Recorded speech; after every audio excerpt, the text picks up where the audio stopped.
लोग आशा करती हूँ। गुड मॉर्निंग बच्चों, कैसे हो आप लोग? आशा करती हूँ आप लोग सब अच्छे ही होंगे, स्वस्थ होंगे, मस्त होंगे। तो चलो आगे बढ़ते हैं। आज हम लोग पद्य विभाग के अंतर्गत रस ग्रहण ऐसा आप लोगों का एक प्रश्न क्रमांक दूसरा में ब इस तरह से एक क्वेश्चन आता है, रस ग्रहण इस तरह से इयत्ता 9वी च्या कृतीपत्रिकेत 9वी आराखड्यानुसार प्रश्न क्रमांक 2 हा कवितेच्या रसग्रहणावर आधारित असणार आहे. कृतीपत्रिकेत हा 10 गुणांचा प्रश्न तुम्हाला असेल. तर तुमच्या कृतीपत्रिकेत प्रश्न क्रमांक 2 मध्ये याचा तुम्हाला हा प्रश्न दिलेला असते. तर आज आपण पद्य विभागात रसग्रहण म्हणजे काय? म्हणजे पद्य विश्लेषण कसे करायचे, मुद्द्यांवर आधारित पद्य विश्लेषण कैसे करतात, हे पाहणार आहोत. ये पद्य विश्लेषण जो है वो हिंदी में भी रहता है। वो हिंदी में 6 मार्क का रहता है और आप लोगों को यहाँ पर 7 मार्क 8 मार्क का दिया है मराठी में. तर आता रसग्रहण म्हणजे काय? रसग्रहण कृती सोडवण्यासाठी अभ्यास आपण कसं केलं पाहिजे, याबद्दल थोडीशी माहिती आपण जाणून घेणार आहोत. तर चला सुरू करूया. आता रसग्रहण म्हणजे काय? कवितेच्या सर्व बाजूंनी पूर्णांगाने आस्वाद घेणे म्हणजे कवितेचे रसग्रहण करणे होय. कवितेचा छंद, प्रकार, भाषिक वैशिष्ट्ये, शब्दकडा, आशयाची मांडणी, सहजता, आवाहकता या घटकांची विस्ताराने मांडणी करणे रसग्रहणात आवश्यक असते. कवितेतील प्रतीके व प्रतिमा दाखवणे, त्यातील भावसौंदर्य, अर्थसौंदर्य समजावून सांगणे हे रसग्रहणात महत्त्वाचे असते.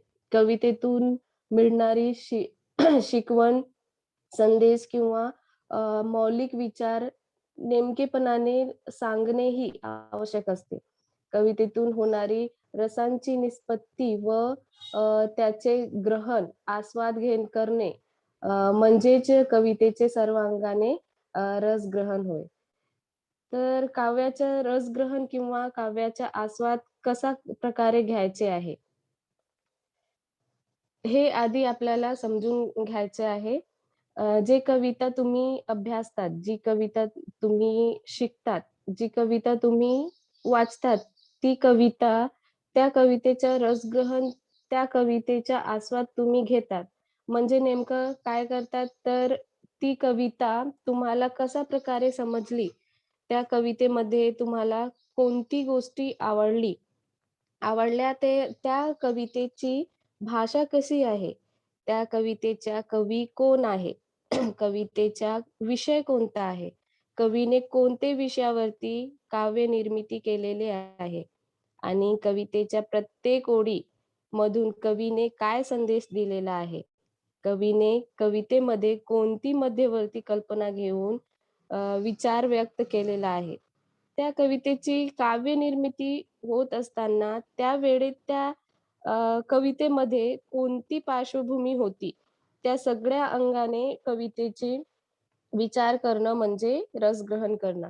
जैसे आप लोग पहले जैसे आप लोग अभी गाना सुनते हैं, तो गाने में भी अलग-अलग प्रकार होते हैं। आप लोग कभी रिमिक्स सुनते होंगे या फिर सिंपल सॉन्ग सुनते होंगे, तो उसमें आप लोगों को ये समझ में आता है, उसकी म्यूज़िक से समझ में आता है, उसकी बोल से समझ में आता है कि ये किस प्रकार का गीत है, ये किस प्रकार की कविता है। तो तुम्हारे पाठ्य पुस्तक में जो कविताएँ दी होती है, तो उसमें भी ऐसे ही रहता है कि अगर आप लोग जब उसको पढ़ते हैं, उसके लय, सुर-ताल को समझते हैं, तो आप लोगों को समझता होगा कि ये किस प्रकार का गीत है। ये नवगीत है, ये आप लोगों का क्या दोहा है, छंद है, क्या है, ये आप लोगों को जानना ज़रूरी रहता है। जिस तरह से आप लोग अभी नए-नए कविताओं का आस्वाद लेते हैं, उसको सुनते हैं, उसका उसमें मनोरंजन करते हैं, तो इससे आप लोगों को ऐसा लगता है कि ये दिमाग में ये क्वेश्चन आता होगा कि अरे इसका जो गीतकार है वो कौन है? इस कविता को किसने लिखा होगा? और ये जो कविता है किस इसमें आता होगा? आप जैसे रिमिक्स है, जैसे अलग-अलग कविताओं का जो है गीत का जो है आप लोग उसको सुनते हैं, उसमें डांस करते हैं, उसमें आप लोगों का मन जो है वो डूब जाता है। तो ऐसा दिमाग में क्वेश्चन आता हो ही होगा कि इसके कवि का नाम क्या होगा?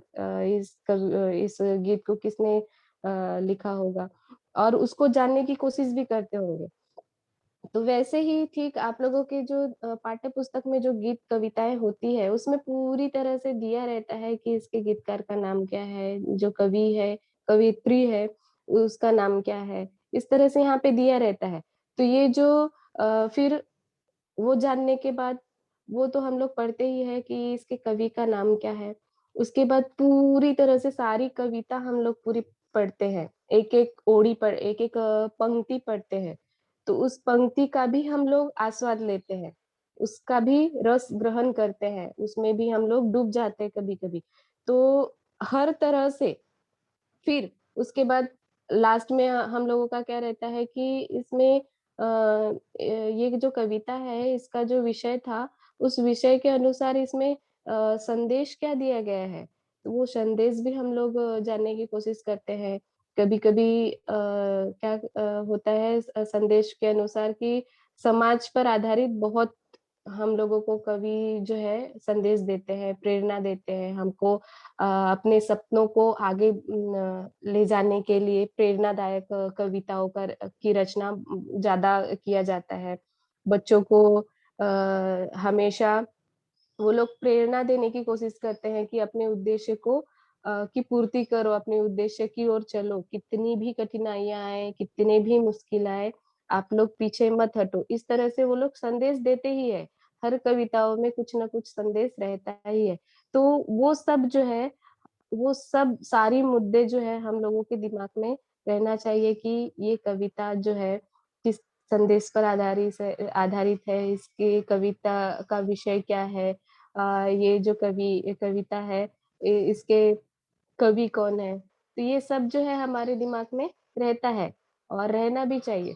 तो यही जो है पॉइंट्स जो है आप लोगों को 10 पॉइंट्स दिया जाता है, तो उस 10 पॉइंट्स के अनुसार आपको क्या करना है, उसका रस ग्रहण करना है। हिंदी में उसको पद्य विश्लेषण कहते हैं। जैसे कवि का नाम, फिर आएगा आप लोगों को विधा, विधा के बाद आएगा आप लोगों को पसंदीदा पंक्ति, फिर पसंद होने का कारण, प्रेरणा, क्या इस पंक्ति से क्या प्रेरणा मिली? इस तरह से ऐसे 6 सवाल आप लोगों को हिंदी में रहते हैं, तो ठीक उसी प्रकार से मराठी में भी यहाँ पे आप लोगों को 10 सवाल दिए गए हैं, तो 10 सवाल में सारे 10 सवाल नहीं आते हैं, लेकिन बीच-बीच में से कौन-सा भी वो लोग सवाल पूछ सकते हैं। तो हम लोग थोड़ा इसके बारे में जानकारी प्राप्त करेंगे, फिर उसके बाद आप लोगों को सवाल कैसे आता है मराठी में, वो देखेंगे. ज्याप्रमाणे आपण फळाचा रस करतो, जैसे हम लोग किसी फल का सेवन करते हैं, खाते हैं. किसी भी फल का अगर हम लोग सेवन करते हैं, तर आणि फळांचा रस केल्यावर त्या रसामध्ये काय-काय घटक आहे? मग आपण त्यामध्ये हा कोणता फळ, कोणता प्रकाराचा आहे? जैसे मैंने उदाहरण दिया आप लोगों को कविताओं का, तो वैसे ही हम लोग जैसे फल का सेवन करते हैं, किसी एक फ्रूट का सेवन करते हैं, हम लोग खाते हैं, तो खाने के बाद हम लोगों को पता चलता है कि ये फल जो है, ये कौन-सा प्रकार का है, ये कौन-सा फल है, इसका नाम क्या है? उसके स्वाद के अनुसार ही हमको समझ में आ जाता है कि ये फल कौन-सा है. कोणता फळ कोणत्या प्रकारचा आहे, आंबा आहे, की पेरू आहे, की काय आहे, हे आधी जाणून घेतो.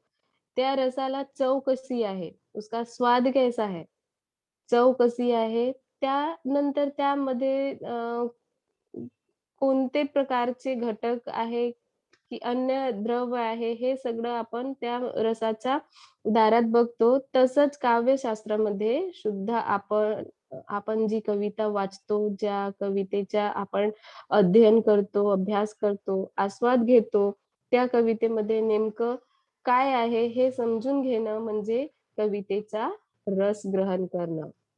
मतलब उस कविता में क्या है, उस कविता की भाषा विशिष्ट क्या है, उस कविता में हमको कवितेतून मिळणारा संदेश काय आहे, मध्यवर्ती कल्पना काय आहे, कवितेचा विषय काय आहे, वाङ्मय काय आहे, कवितेचे कवि, कवयित्री कौन है, ये सब हम लोगों को जानने के बाद हम लोग हम लोग उस कविता का जो हम लोग आस्वाद लेते हैं, उसको क्या कहते हैं? रस ग्रहण. आता कवितेचा अ, रसग्रहण 2 प्रकारे करता येतो. ते संपूर्ण कवितेच्या रसग्रहण आणि कवितेच्या ओळीच्या रसग्रहण. आता आधी आपल्याला कवितेच्या रसग्रहण करायचे आहे. आता मग आपल्याला कवितेच्या रसग्रहण करायचं आहे. समजा तुम्हाला आता 3 कविता दिलेल्या आहे आणि हा तुम्हाला अभ्यासाला आहे. आप लोगों के सिलेबस में है ये 3 कविताएँ मराठी के सिलेबस में. भेटी लागी जीवा. कवी आहे संत तुकाराम. संत कृपा झाली आणि कवयित्री आहे बहिणाबाई, संत बहिणाबाई आणि व्यायामाचे महत्त्व. इसके कवी है संत तुकडोजी महाराज. तर ही 3 कवितेचा आपल्याला रसग्रहण करायचे आहे. मग रसग्रहण करायचे आहे म्हणजे ह्या कवितेच्या कोणत्या गोष्टी आपल्याला समजून घ्यायच्या आहे, हे तुम्हाला आज लक्षात घ्यायचे आहे. बघा, कवितेचं नाव लक्षात घ्या. भेटी लागी जीवा. संत कृपा झाली, व्यायामाचे महत्त्व. हा कविता आहे आणि जर परीक्षेला तुम्हाला पडलं, की या कवितांचे खाली मुद्द्यांच्या आधारे रस ग्रहण करा. मतलब ये 3 कविता आप लोगों को अगर आ गया कि इन मुद्दों के आधार पर आप लोगों को इन कविताओं का रस ग्रहण करना है या फिर इन कविताओं में से सिर्फ एक कविता का आप लोगों को ग्रहण करना है. तो क्या करना है आगे मग नेमकं काय करायचं आहे, हे आधी आपण समजून घेऊ. जर आपण भेटी लागी जीवा ही संत तुकारामची कविता घेतली आणि हा कविताच्या जर मुद्द्यांवर आधारित रस ग्रहण करा, असं जर अ, आला किंवा हा कवितेचा अध्ययन करायचे आहे, कवितेचे आस्वादन करायचे आहे, कविता तुम्हाला वाचायचं आहे, कविता समजून घ्यायचे आहे. तर त्यासाठी तुम्ही त्या कवितेची काही मुद्दे लक्षात घ्यावं लागतील. अशा प्रकारे कवितेच्या 10 मुद्दे आपण लक्षात घेऊ. हे 10 मुद्देपैकी काही जे असतात ते तुम्हाला परीक्षामध्ये विचारले जातात. कवितेच्या हा मुद्द्यांचे आधारे रसग्रहण करत करत असताना कवितेमधून आपल्याला काहीतरी शिकायला मिळणार आहे. रसग्रहणाची कृती सोडवण्यासाठी अभ्यास कसा कराल? तर इथे 3 पॉइंट दिलेला आहे. 3 पॉइंटमध्ये पहिला पॉइंटमध्ये बघूया.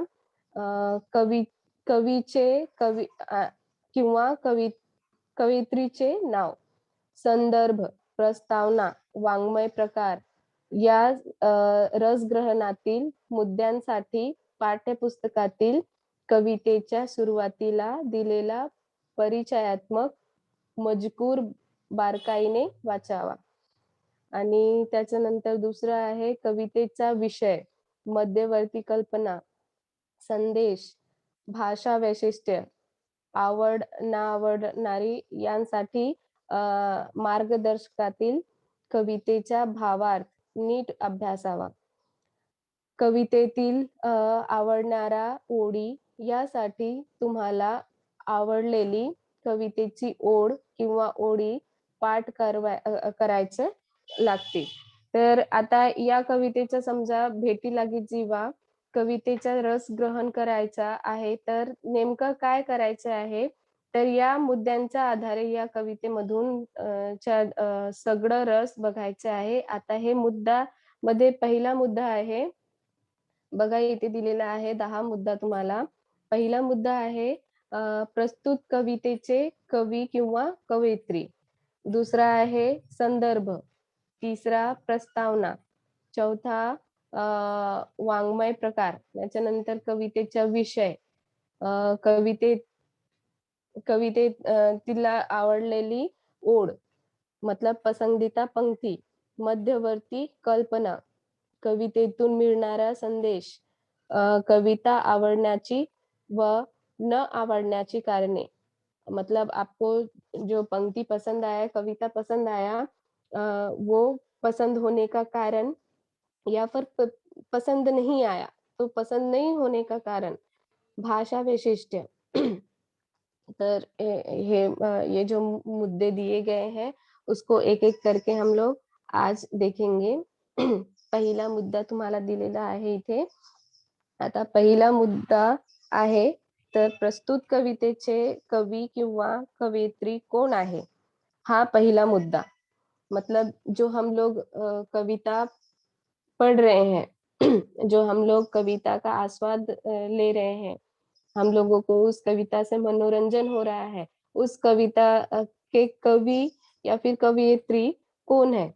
ये जानना बहुत आवश्यक रहता है और ये याद करना बहुत आप लोगों के जो सिलेबस में 6 कविताएँ दिए हैं, तो 6 सारे 6 कविताओं के जो कवि के नाम हैं, कवयित्री के नाम हैं, वो याद कर लेना है।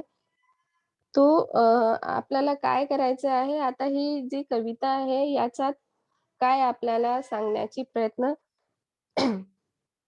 म्हणजे ज्या कवितेचा आपण अभ्यास करणार आहे, त्या कवितेचा कवी किंवा कवयित्री कोण आहे, हे पहिलं महत्त्वाचं असतात. त्याच्यानंतर संदर्भ. आता संदर्भ दुसरा मुद्दा आहे. संदर्भामध्ये आपल्याला कार्य करायचे आहे. आता ही जी कविता आहे, याच्यात काय आपल्याला सांगण्याची प्रयत्न कवीने केला आहे. संदर्भ में कि जैसे हम लोगों ने पहला लिया भेटी लागी जीवा, तो उसमें संत तुकाराम जो कवि है, उन्होंने क्या बताया है, विठ्ठल दर्शन विठ्ठल दर्शनाची असीम भक्ती. म्हणजे विठ्ठल दर्शनाची ओढ व्यक्त करताना हा अभंग त्यांनी लिहिलेला आहे. तर संदर्भ म्हणजे मेन पॉइंट याच्यात म्हणजे कवि अ, कविता में किस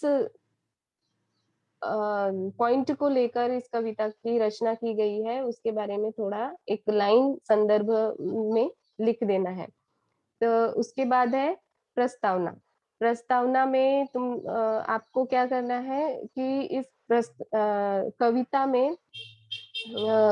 में क्या-क्या आप लोगों को बताया गया है, थोड़ा संक्षिप्त जानकारी उसमें छोटा-सा 2-3 लाइन की जानकारी आपको प्रस्तावना में लिख देना है। तो अ, उसके बाद है वाङ्मय प्रकार। अब हिंदी में उसको इस पॉइंट की जगह पे लिखते हैं विधा, विधा। तो वाङ्मय प्रकार म्हणजे कवितेचा रचना प्रकार, यानी उसका कविता का जो रचना है, उसका प्रकार। जैसे हिंदी में आप लोग विधा लिखते हैं, तो उसमें गीत, नवगीत इस तरह से बहुत सारे ऐसे आते हैं। दोहे, पद इस तरह से उसके प्रकार होते हैं। तो मराठी में भी वैसे ही वाङ्मय प्रकार मतलब कविताचे रचना प्रकार म्हणजे विधा. आता विधामध्ये आता कवितेचा वाङ्मय प्रकार काय आहे? कवी जे अ, जेव्हा कविता निर्माण करतो, तेव्हा त्या कवितेचा एक प्रकार असतो. ती कविता कधी अभंग असते, कधी ती कविता ओवी असते, कधी छंद असते, कधी वृत्तात असते. अशा प्रकारे कवितेचे तिच्या निर्मिती वर्ण तिच्या रचनेवर्ण प्रकार पडत असतो. म्हणून आपण ज्या कवितांचं रसग्रहण करणार आहे, त्या कवितेच्या रचनेवरनं त्या कवितेच्या निर्मितीवरनं ती कविता कोणत्या प्रकारात येते आणि मग तो काव्याचा कोणत्या प्रकार आहे, त्यावरती ते निश्चित होतं कवितेचा रचना प्रकार किंवा वाङ्मय प्रकार. म्हणजे जब हम लोग कविता पढ़ते हैं, जैसे दोहा अगर हम लोग पढ़ते हैं, तो हमको समझ में आ जाता है कि ये जो है दोहा है, पद है, नई गीत है, कविता है, गीत है, इस तरह से हमको समझ में आता है और आपके पाठ्य पुस्तक के ऊपर एक ऐसा दिया रहता है कविता जब कविता का परिचय देते हैं, संक्षिप्त परिचय देते हैं, वहाँ पे वो प्रकार का प्रकार लिखा जाता है कि एक कविता जो है आप लोगों के जो पाठ्य पुस्तक में जो है वो कौन-सा प्रकार है, अभंग है कि छंद प्रकार है, इस तरह से लिखा जाता है। तो वो भी आपको ध्यान में रखना है कि ये जो वाङ्मय प्रकार है, कवितेचा रचना प्रकार आहे, ही कोणती आहे? अभंग आहे की छंद आहे की कविता आहे, असं लक्षात घ्यायचं आहे. अ, त्याच्यानंतर 5वा मुद्दा आहे तुम्हाला कवितेचा विषय. कवितेचा विषय. आता कवितेचा विषय 5वा मुद्दा आहे कवितेचा विषय प्रत्येक अ, कवितेमध्ये कवीने एक विषयावर आधारित ती कविता निर्माण केलेली असते. मतलब कोई भी एक विषय पर जिस तरह से भेटी लागी जीवा ये कविता का एक विषय है। तो एक विषय के ऊपर ही कवी जो है कविता का निर्माण करते हैं. त्या कवितेचा एक विषय असतो. ते विषय त्या कवितेचा विषयामध्ये नमूद करणं अपेक्षित आहे. समजा भेटी लागी जीवा या कवितेचा विषय काय आहे तर संत तुकारामांची विठ्ठल दर्शनाची असीम ओढ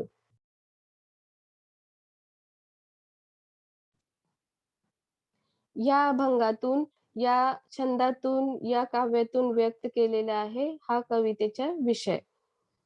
त्याच्यानंतर काय 6वा तुम्हाला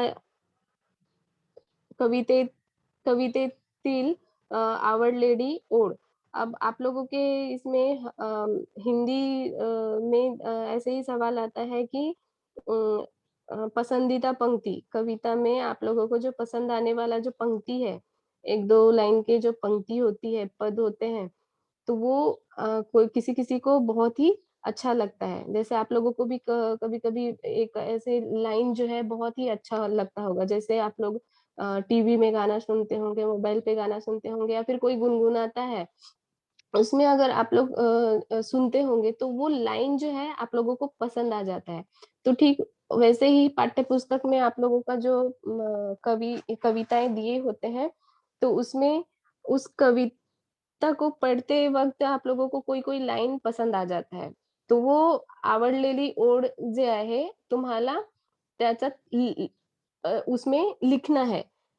तो वो पसंदीदा पंक्ति जो है वो आप लोगों को जो सवाल आएगा आप लोगों को प्रश्न पत्रिका में जो सवाल आएगा जैसे पसंदीदा पंक्ति, तो उसमें आप लोगों को वो लाइन जो है लिखना है। मतलब आपको ये मानकर चलना है कि अगर पसंद आए, ना आए, फिर भी एक-एक कविताओं में 2-2 पंक्ति जो है वो याद करना है और वो याद करना है, याद करने के बाद जब आपको प्रश्न पत्रिका में ऐसे सवाल आता है तो उसमें वो 2 लाइन लिख लेना है. ये 1 मार्क का रहता है. आता जी कविता असते त्या कवितामध्ये अनेक पद्य पंक्ती आपल्याला आवडतात. त्यातला एखादी कवितेची त्यातली एखादी ओळ आपल्याला खूप आवडते.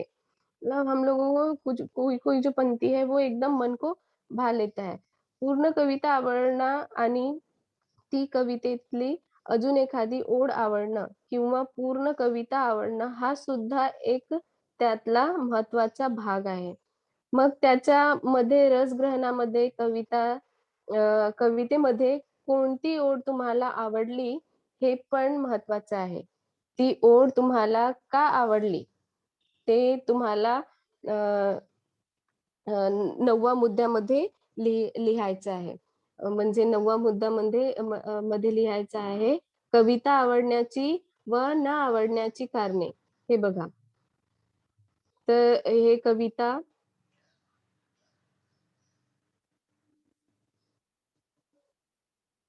आवडलेली ओढ इथे लिहायचं आहे. त्याच्यानंतर तुम्हाला आवडण्याची कारणे किंवा ना आवडण्याची कारणे. अगर आप लोगों को पसंद आया तो उसका भी कारण लिखना है और नहीं आया उसका भी कारण लिखना है. तर आवडलेली ओढ आणि ती ओढ न आवडण्याचे कारण सुद्धा आपल्याला पणे सांगता आले पाहिजे. अ, मला का आवडली? ना म्हणजे आपल्याला आवडण्यावरची किंवा न आवडण्याची मागचे ज्या आपल्याला कारण असतात ते सांगता आलं पाहिजे. त्याला रसग्रहण असं म्हणतात. म्हणजे हे झालं हा 10 मुद्द्यांच्या आधारे कवितेचा रसग्रहण. म्हणजे ये सारे जो मुद्दे दिए आप लोगों को, वो अगर सारे मुद्दे आप लोगों को समझ में आ गया तो ऐसा है कि ये जो कविता है भेटी लागी जीवा, उसका पूरा रस ग्रहण हो गया, निचोड हो गया. अब आता तुम्हाला 7वा मुद्दा आहे मध्यवर्ती कल्पना. प्रत्येक कवीला आपल्याला काव्यामधून काहीतरी संदेश द्यायचे असते. तो त्या काव्याची मध्यवर्ती कल्पना असते. समजा एखाद्या कवींनी स्वर्गावरती कविता केली, तर त्या कवितेची मध्यवर्ती कल्पना निसर्ग असेल. बालकवींचं काव्य हे निसर्ग काव्य आहे. एखाद्या कवितेमध्ये कवीने भ्रष्टाचारवरती काव्य करायचं असेल, तर भ्रष्टाचार हे मध्यवर्ती कल्पना असते. एखाद्या कवीने जर राष्ट्रभक्तीवर आधारित काव्य निर्मिती केली, तर त्याची मग देवरीती कल्पना हे राष्ट्रभक्ती असते. अशा प्रकारे प्रत्येक कवितेची एक मध्यवर्ती कल्पना घेऊन कवीने काव्य निर्मिती केली असते आणि त्या माध्यमातून त्या कवितेची मध्यवर्ती कल्पना काय आहे हे समजणं म्हणजे रसग्रहण असा एक मुद्दा आपल्याला समजणं अशा प्रकारे असते. त्याच्यानंतर आहे 8वा कवितेतून मिळणारा संदेश. हा जे 8वा तुम्हाला कवितेच्या रसग्रहणमध्ये मुद्दा दिलेला आहे, हे खूप महत्वाचं आहे. कारण कवितेतून आपल्याला खूप सारे संदेश मिळतात. त्या संदेश आपल्याला इथे नोंद करायचा असते. म्हणजे आप लोगों को जो कविता में मुद्दे दिए रहते हैं, उसमें जो ये जो संदेश है बहुत ही इम्पोर्टेंट रहता है. ये संदेश जो है कवितेतून मिळणारा संदेश ये मुद्दा हमेशा आता ही है. एग्ज़ाम में ये मुद्दा आता ही है और ये 2 मार्क का रहता है. ये लास्ट का सवाल रहता है, लास्ट का मुद्दा रहता है और ये 2 मार्क का रहता है. तो सारी कविताएँ जो है वो एक संदेश देती ही है। तो उस संदेश को हमको इसमें बताना है कि कवि किस संदेश को हमको बताना चाहते हैं. प्रत्येक कवी आपल्याला काव्यामध्ये काहीतरी संदेश देतो. त्या कवितेमध्ये विषयानुसार आपल्याला म्हणजे वाचणाऱ्याला काय संदेश कवितेतून मिळत आहे, हे लक्षात घेणं खूप महत्वाचं असते. उस कविता से हमको क्या संदेश मिल रहा है, वो बहुत महत्वपूर्ण रहता है। आप लोगों के लिए जो है ज़्यादातर कविता अ, हमारे पाठ्य पुस्तक में एक प्रेरणादायी ही रहता है। एक प्रेरणा देने वाला ही कविता है वो लोग हम लोगों को पाठ्य पुस्तक के अंदर देते हैं। हमारा जो उद्देश्य है उसको हमको उस उद्देश्य को पाना ही है, हमारी मंजिल को पाना ही है। जैसे 10वीं क्लास में फर्स्ट क्लास आना ही है, 95 के ऊपर लाना ही है, इस तरह से जो है हमारे लक्ष्य होते हैं, तो उस लक्ष्य को पाना ही हमारा परम कर्तव्य यानी हमारा पहला उद्देश्य होना चाहिए। तो ऐसी प्रेरणा हमको कविताओं के आधार पे मिलती रहती है। कवि हम लोगों को उस प्रेरणा वो हमारे अंदर जो प्रेरणा है हमारी मंजिल को पाने के लिए वो हमको देते ही रहते हैं. आता 10व्या मध्ये तुम्हाला दिलेलं आहे भाषिक वैशिष्ट्य. भाषिक वैशिष्ट्य. आता भाषिक वैशिष्ट्य मध्ये दिलेलं आहे कोणती कविता कवी जेव्हा निर्माण करतात, तेव्हा त्याच्यात जे शब्द असतात, त्या शब्दांची जी रचना असते, त्याची भाषा असते, त्या भाषेवरती त्या कवितेची लेखनाची वैशिष्ट्ये ठरलेली असतात. काही-काही कवी यमक साधून काव्य निर्मिती करतात. तर कविता लिहिताना, कविता निर्माण करताना कवीने कशा प्रकारची भाषा वापरले, ते कवितेमध्ये कशा प्रकारचे अलंकार वापरले आणि त्या छोट्या-छोट्या काव्यामधून कसा मोठा-मोठा अर्थ बोध होतात, हे काव्याच्या लेखनावरती कवितेची लेखनाचे वैशिष्ट्य असते. हा झाला रसग्रहण. तुम्हाला परीक्षेमध्ये हा 8 मार्काचा प्रश्न असतो. यामध्ये हा 8 मार्काचा तुम्ही विचार करून या गोष्टीचं ज्ञानार्जन करायचे आहे. कारण 8 मार्काला तुम्हाला प्रश्न पडतात. 9वी पण आणि 10वी पण असं प्रश्न तुमच्या पत्रिकेमध्ये येतात. 8 मार्क लक्षात ठेवा. 8 मार्क घेणं अतिशय सोपं आहे. तर बघूया आता ह्याच्यात क्वेश्चन कसा येते. आप लोगों को इसमें सवाल कैसा आता है, वो देखेंगे. तो देखो यहाँ पे दिया है सवाल प्रश्न क्रमांक 2 ब. कधी-कधी आ लिहिलेला असते. खालील दिलेल्या कवितांपैकी कोणत्याही एका कवितेच्या रसग्रहणात्मक आधारित कृती सोडवा. आता 2 कविता तुम्हाला दिलेल्या आहे ऑप्शनमध्ये. एक आहे आणि एक सोडवायचं आहे.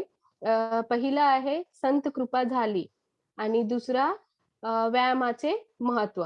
इथे दिलेला आहे 7 मुद्दा तुम्हाला.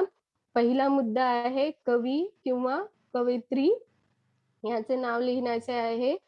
दुसरा संदर्भ आणि तिसरा वाङ्मय प्रकार म्हणजे विधा, कवितेतील आवडलेली ओळ, मध्यवर्ती कल्पना, कविता आवडण्याची व न आवडण्याची कारणे आणि लास्ट आहे कवितेतून मिळणारा संदेश. आता कवितेतून मिळणारा संदेश हा 2 मार्काचा आहे आणि वरचे जे आहे 6 हे 1 मार्काचे आहे. तर बघूया याच्यात संत कृपा झाली याचे आपण एक नमुना बघूया कसं करायचं आहे. बघा, संत कृपा झाली. संत कृपा झाली. पहिला मुद्दा तुम्हाला दिलेला आहे कवी किंवा कवयित्रीचे नाव. आता इथे कवयित्री आहे तर संत बहिणाबाई इथे नाव लिहायचं आहे. नंतर संदर्भ दिलेला आहे. संदर्भामध्ये बघा काय दिलेलं आहे. संत कृपा झाली हा अभंग संत बहिणाबाई यांनी लिहिला आहे. हा अभंग सकल संत गाथा खंड दुसरा संत बहिणाबाईचे अभंग या पुस्तकातून घेतला आहे. त्याच्यानंतर तिसरा तुमचा मुद्दा आहे प्रस्तावना. संत कृपा झाली हा अभंग संत बहिणाबाई यांनी लिहिला आहे. महाराष्ट्रातील वारकरी संप्रदाय रूपी इमारत उभारणीमध्ये संतांचा मोलाचा वाटा कसा आहे याचे सुंदर वर्णन या अभंगामध्ये संत बहिणाबाईंनी यांनी केले आहे. तो प्रस्तावना में यहाँ पे दिया है देखो महाराष्ट्र में वारकरी संप्रदाय का जो स्थापना की गई है उस स्थापना के ऊपर कौन-कौन से संतों ने अपने अलग-अलग कार्य मोलाचा वाटा कसा केला मतलब अपना अलग-अलग कार्य किस तरह से किया है और उस संप्रदाय को उस इमारत के जैसे कैसे ऊपर उठाया है इसके बारे में यहाँ पे प्रस्तावना में बताया है. तर चौथा मुद्दा तुम्हाला दिलेला आहे इथे वाङ्मय प्रकार म्हणजे विधा, कवितेचे रचना प्रकार. इथे संत कृपा झाली ही कविता एक अभंग आहे. असं दिलेलं आहे. त्याच्यानंतर 5वा आहे, 5वा मुद्दा तुम्हाला कवितेचा विषय. कवितेच्या विषयामध्ये महाराष्ट्रातील वारकरी संप्रदायाच्या उभारणीमध्ये संतांचा मोलाचा वाटा आहे, हे दर्शविणारा संत बहिणाबाईंच्या संत कृपा झाली हा अभंग एक उत्कृष्ट भक्तिगीत आहे. याच्यानंतर 6वा मुद्दा कवितेतील आवडलेली ओढ। आवडलेली ओढ इसमें आप लोगों को जो पसंदीदा पंक्ति है, कौन-सा भी पंक्ति आप लोगों को जो पसंद आया हो, वो पंक्ति आपको रखना है. इथे दिलेला आहे बघा, ज्ञान ज्ञान देवे रचिला पाया, उभारिले देवालया.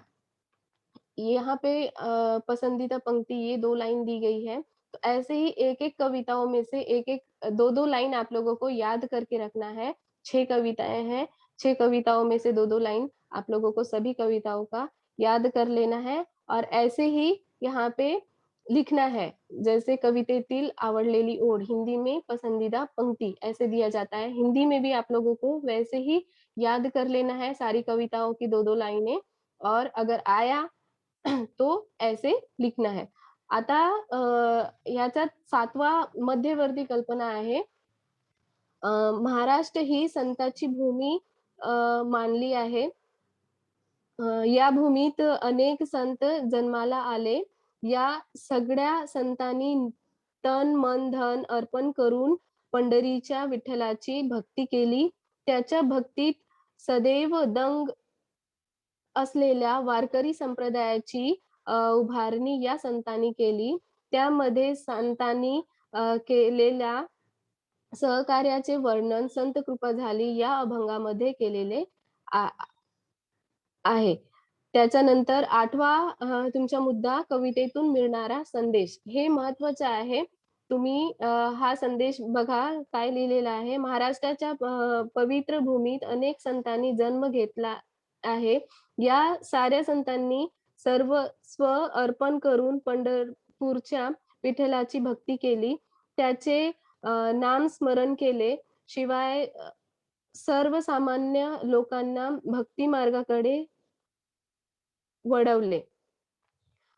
त्यासाठी वारकरी संप्रदायाची उभारणी या महाराष्ट्रात केली. त्या संतांच्या कार्याचे महत्त्व अभ्यासून आपण सुद्धा भक्ती मार्गाचा स्वीकार करावा.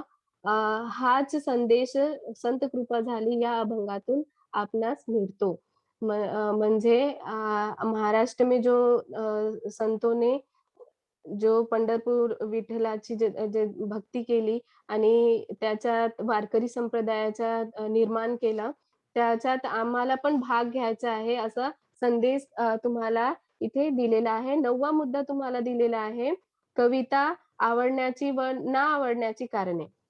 संत कृपा झाली हा संत बहिणाबाई यांचा अभंग मला खूप आवडला आहे. त्याचे मुख्य कारण म्हणजे आपल्या महाराष्ट्रामध्ये वारकरी संप्रदायाची उभारणी संतांनी केली आहे. त्यांचे मोलाचे सहकार्य त्यासाठी लाभले आहे. या सर्वाचे या सर्वांचे भक्तिपूर्ण वर्णन करताना संत बहिणाबाई यांनी या वारकरी संप्रदायाच्या देवालयाच्या इमारतीचे प्रतीक मानले आहे. इमारतीच्या पाया त्याच्या किंकर, खांब, कळस, फड करणारी ध्वजा या प्रतिमाचा अगदी योग्य वापर संत बहिणाबाईंनी केलेला आहे. म्हणून मला हा कविता खूप आवडली. असं तुम्हाला लिहायचं आहे. आता या कवितेचा भाषा वैशिष्ट्य.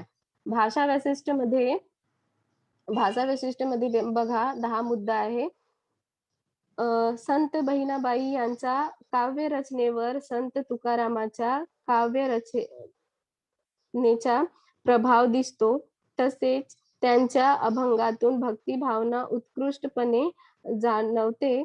शिवाय त्यांच्या अभंगाची भाषा अतिशय साधी, सोपी आणि रसाळ आहे. इस तरह से आप लोगों को 10 ऐसे पॉइंट्स दिए हैं और आप लोगों को जैसे क्वेश्चन आता है इस तरह से जैसे कि मैंने पहले बताया, लास्ट में क्वेश्चन आता है ऐसे, तो इन मुद्दों के आधार पर आप लोगों को कविता का रस ग्रहण करना है, पद्य विश्लेषण करना है। हिंदी में इसको पद्य विश्लेषण कहा जाता है, आप लोगों को हिंदी में भी है, लेकिन हिंदी में 1 पॉइंट कम रहता है, उसमें 6 पॉइंट रहते हैं और आप लोगों के यहाँ पे 7 पॉइंट दिए हैं और 8 मार्क, और हिंदी में 5 पॉइंट दिए जाते हैं और 6 मार्क रहता है। यहाँ पे सारी कविताओं का यहाँ पद्य विश्लेषण किया गया है। पहला यहाँ पे दिया है संतवानी भेटी लागे जीवा. कवी आणि कवयित्रीचे नाव असे दिलेलं आहे. भेटी लागे जीवाचे कवी आहे संत तुकाराम. दूसरा संदर्भ दिलेला है। ऐसे ही सारे कविताओं का ऐसे ही पद्य विश्लेषण किया जाता है, रस ग्रहण किया जाता है। तो आप लोगों का ये यहाँ पे समाप्त होता है रस ग्रहण।